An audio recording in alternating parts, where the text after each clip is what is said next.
Ammu's diary. விலங்குகளின் விசித்திரமான உண்மைகள். வணக்கம் குட்டீஸ். விலங்குகள் உலகமே ஆச்சரியங்கள் நிறைந்ததுதான். நாம தினமும் பார்க்குற கேள்விப்படுற விலங்குகளுக்குள்ள இவ்வளோ விஷயங்கள் இருக்கான்னு நீங்களே வியந்து போவீங்க. இன்னைக்கு நாம யானை, குதிரை, ஆக்டோபஸ், பட்டாம்பூச்சி மற்றும் எறும்புன்னு இந்த 5 பத்தின யாருக்கும் தெரியாத விசித்திரமான உண்மைகளை பற்றி விரிவாக பார்க்க போகிறோம். ஸ்கிப் பண்ணாமல் கடைசி வரைக்கும் பாருங்க. முதல்ல நம்ம பார்க்க போகிறது காட்டின் மாபெரும் உருவம் கொண்ட யானை.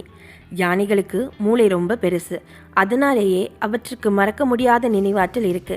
தனக்கு ஒருத்தர் உதவி செஞ்சாலோ இல்லை தொந்தரவு கொடுத்தாலோ பல வருஷம் கழிச்சு பார்த்தாலுமே அந்த முகத்தை யானை சரியாக அடையாளம் கண்டுபிடிச்சிடும். யானை பற்றின இன்னொரு சுவாரஸ்யமான விஷயம் என்னென்னா, உலகத்தில் 4 கால்களையும் ஒரே நேரத்தில் தரையிலிருந்து உயர்த்தி குதிக்க முடியாத ஒரே விலங்கு யானை தாங்க. இதோட அசாத்தியமான எடை தான் அதுக்கு ஒரு காரணமாக இருக்குது. அப்புறம் யானை காதுகளால் மட்டும் கேட்காதுங்க, அது தன் கால்களாலையும் கேட்கும். பூமியில் ஏற்படுகிற அதிர்வுகளை தன் கால்கள் மூலமாக உணர்ந்து பல மைல்களுக்கு அப்பால் இருக்கிற மற்ற யானைகளோட சத்தத்தையும் செய்திகளையும் இதால் துல்லியமாக புரிஞ்சிக்க முடியும். ஆச்சரியமாக இருக்குதுல்ல? அது மட்டும் இல்லைங்க, யானை எப்போவுமே ஏன் காதுகளை ஆட்டிக்கிட்டே இருக்குன்னு கவனிச்சிருக்கீங்களா? அது சும்மா அழகுக்காக இல்லை. யானை தன் உடம்போட வெப்பத்தை குறைச்சி உடம்பை குளிர்ச்சியாக வச்சுக்கிறதுக்காகத்தான் அப்படி செய்யுது. இது அதுக்கு ஒரு நேச்சுரல் ஃபேன் மாதிரி பயன்படுது.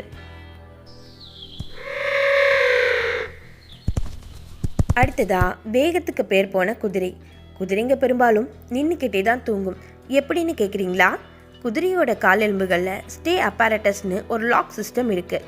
அது தூங்கும்போது அது கால்களை தானாகவே லாக் பண்ணிக்கும். அதனால தசைவலி இல்லாமலேயே அதால் நிற்கவும் முடியும். காட்டில் இருக்கும்போது எதிரிங்க வந்தால் மட்டும் டக்குன்னு ஓடுறதுக்காக இயற்கை அதுக்கு கொடுத்த வரம்னு கூட சொல்லலாம். அது மட்டும் இல்லைங்க, குதிரையோட கண்கள் அதோட தலையோட பக்கவாட்டில் இருக்குது. இதனால் அதால் கிட்டத்தட்ட 360 டிகிரி பார்வையில் தன்னை சுற்றி இருக்கிற எல்லாத்தையும் பார்க்க முடியும். நாம் சில நேரங்களில் குதிரை பற்களை காட்டி சிரிக்கிறத பார்த்துருப்போம். ஆனால் அது சிரிப்பு இல்லை, காற்றுல இருக்கிற வாசனையை நுகர்றதுக்காக அது அப்படி செய்து. அறிவியலில் இதற்கு ஃப்ளேம் அண்ட் ரெஸ்பான்ஸ் அப்படின்னு பேர். கடலுக்கு அடியில் போனால் அங்கே ஒரு பெரிய வித்தைக்காரன் இருக்கான். அவன் தான் ஆக்டோபஸ். நமக்கு ஒரு இதயம் தான் இருக்குது, ஆனால் ஆக்டோபஸுக்கு 3 இதயங்கள் இருக்குது. இதில் 2 இதயம் இரத்தத்து செவல்களுக்கு அனுப்பும், 1 மற்ற உறுப்புகளுக்கு இரத்தத்தை அனுப்பும். அடுத்ததா இதோட ரத்தம் சிவப்பு நிறத்தில் இருக்காதுங்க, நீல நிறத்தில் இருக்கும். இதோட உடம்புல இருக்கிற ஹீமோசயனின் தான் இதுக்கு முக்கிய காரணம். ஆக்டோபஸை ஏன் எலும்பில்லாத வித்திக்காரன்னு சொல்கிறோம்னா, இதுக்கு உடம்புல ஒரு எலும்பு கூட கிடையாது. இதனால ஒரு சின்ன நாணயத்தோட ஓட்ட வழியாக கூட தன்னோட முழு உடம்பையும் நுழைச்சி வெளியே வந்துடும்.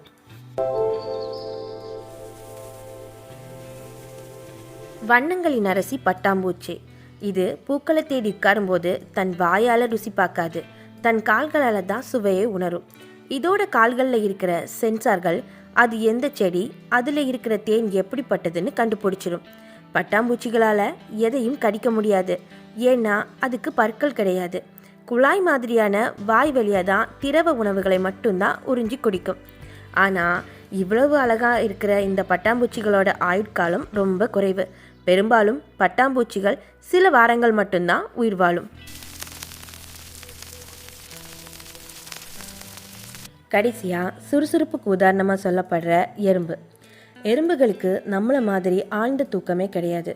ஒரு நாளைக்கு 100கணக்கான முறை சின்னதாக பவர் நாப்ஸ் எனப்படும் குட்டி தூக்கம் மட்டும்தான் போடும். எறும்பு உருவத்தில் சின்னதாக இருந்தாலும் அது ஒரு சூப்பர் பலசாலி. இதோட உடல் எடையை போல 50 மடங்கு அதிக எடையை தூக்குற அபார சக்தி அதுக்கு இருக்கு. எறும்புகளுக்கு 2 வயிறு இருக்குதுங்க. ஒன்று தனக்கான உணவை சேமித்து வைக்க, இன்னொன்று தான் தேடின உணவை மற்ற எறும்புகளுக்கு பகிர்ந்து கொடுக்குற குணத்தில் எறும்புகள் தான் பெஸ்ட்.